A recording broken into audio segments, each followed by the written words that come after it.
on va aborder une épissure qui est sur une tresse Dynéma non gainée.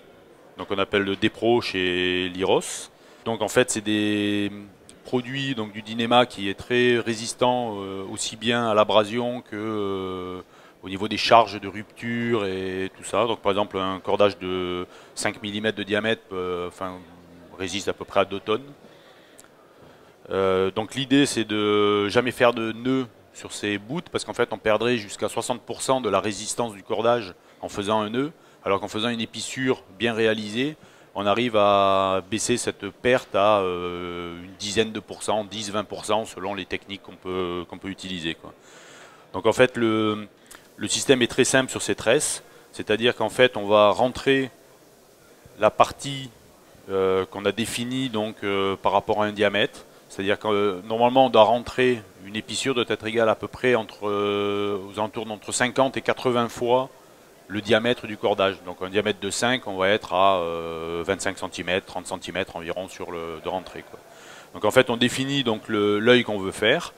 Par exemple si on veut faire une boucle de ce type-là, donc on va prendre ici environ 30 cm et on va réaliser notre épissure. Alors il y a deux façons. Soit on rentre directement la queue du cordage à l'intérieur de l'âme, en fait de la tresse. C'est-à-dire qu'on va rentrer à l'aide d'une aiguille creuse le cordage sur la longueur définie. Donc on rentre l'aiguille, qu'on va ressortir donc un petit peu plus loin. Hop, on rentre comme ça. Voilà, donc on garde bien sûr notre œil.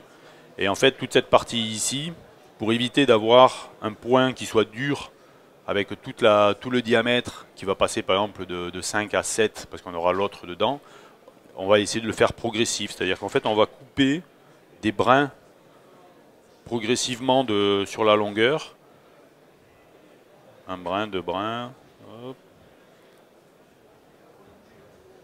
Alors on va diminuer de sorte à avoir la queue du cordage qui va être effilée. Et du coup, qui nous permettra d'avoir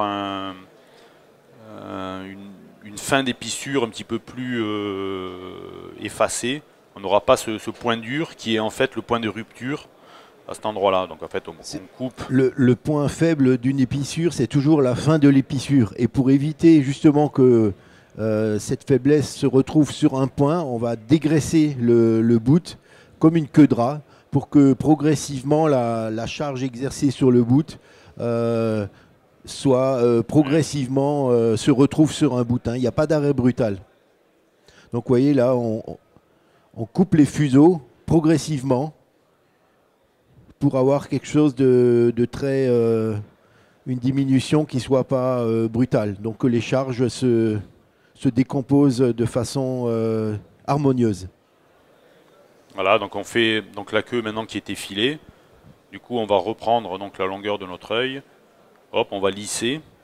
Et du coup, on a une épissure donc sur la longueur qu'on voulait, donc environ une trentaine de centimètres, et qui va être donc avec un diamètre constant ici. Puis petit à petit, on va avoir une diminution, et donc on va venir un petit peu plus conique.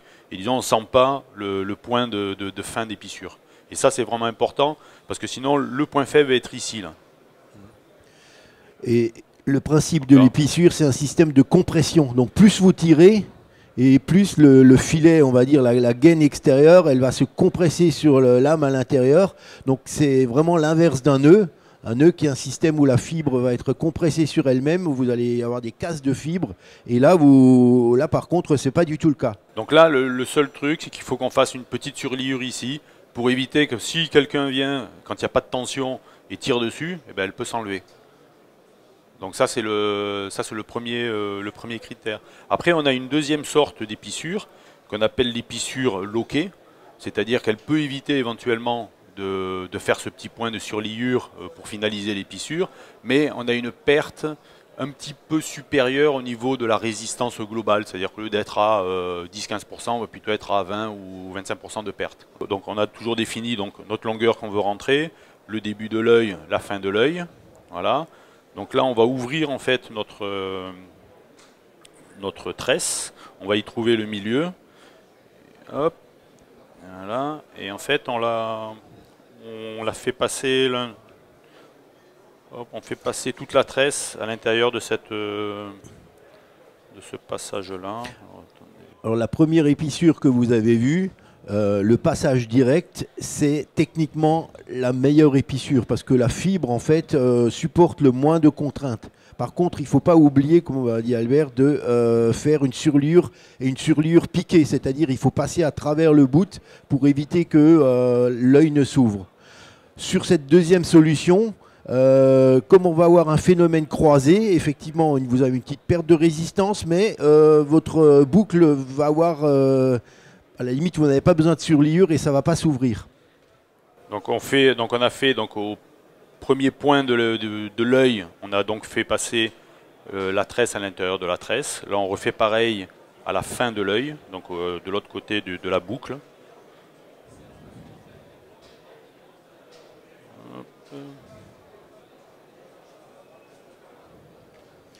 Donc ce système aussi, ça vous permet de travailler qu'avec de faire un croisé des deux bouts en travaillant qu'à une seule extrémité.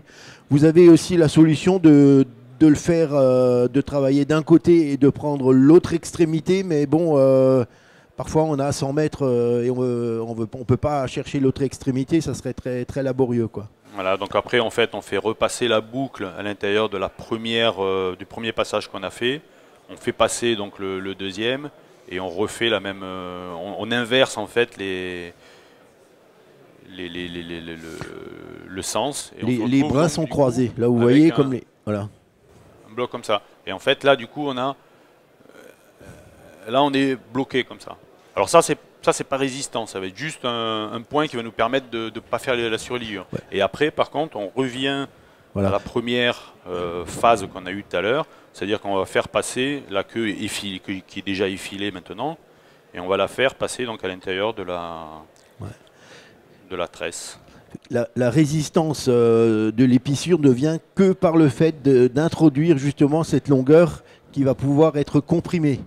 Le fait de croiser, ça tient rien du tout, hein. C'est juste un blocage, mais c'est pas de la résistance, hein. Donc là, par exemple, si vous tiriez sur l'œil comme ça, au bout de, je sais pas, 100 kg, peut-être, voilà, votre tresse, elle s'ouvrirait. Alors que si le fait de rentrer le bout, maintenant, ce qu'on vient de faire, ben, vous arriverez à 2 tonnes. Hein. Voilà, donc là, on revient à l'épissure qu'on avait tout à l'heure. La seule différence, c'est que même s'il n'y a pas de tension dedans, eh ben, je ne peux pas la sortir, quoi. Donc voilà, et je ne suis pas obligé de faire le petit point.